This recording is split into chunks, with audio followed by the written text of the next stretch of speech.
जंगली शेरों ने मिलकर एक गधे का शिकार किया, लेकिन उनमें से एक शेर ने कहा, इसे मारो मत, मेरे पास इसको लेकर एक बेहतरीन योजना है। उस योजना के तहत शेरों ने गधे को अपने साथ रखा, उसकी देखभाल करके उसका विश्वास जीत लिया। फिर एक दिन उसे वापस गधों के समाज में भेज दिया, पर इस बार वो गधा एक गधे की तरह नहीं, बल्कि वो एक शेर के समान गधों का राजा बनकर वापस आया था, जिसके पीछे सभी शेरों का साथ था।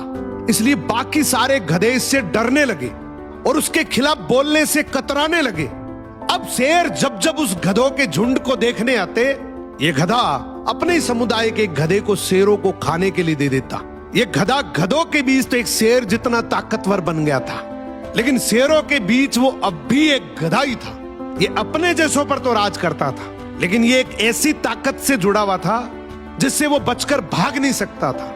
इसने हजारों मासूम गधों की कुर्बानी दी, सिर्फ ये सोचकर कि इससे मैं और ज्यादा ताकतवर बन जाऊंगा। एक दिन ऐसा आया कि सभी गधों ने एकजुट होकर उसका विरोध किया और ये ठान लिया कि इस बार शेर जब भी शिकार करने के लिए आएंगे तो हम में से कोई नहीं जाएगा, चाहे उसका परिणाम कुछ भी हो।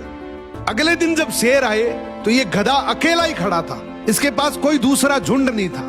तो गधे ने शेरों से विनम्रता से कहा कि देखो साहब, मेरा खौफ अब खत्म हो गया, मेरी कोई बात नहीं मान रहा अब। तो शेरों ने डिसाइड किया कि चलो अब तू किसी काम का नहीं है तो तू ही साथ चल ले, आज का हमारा भोजन तू ही बनेगा।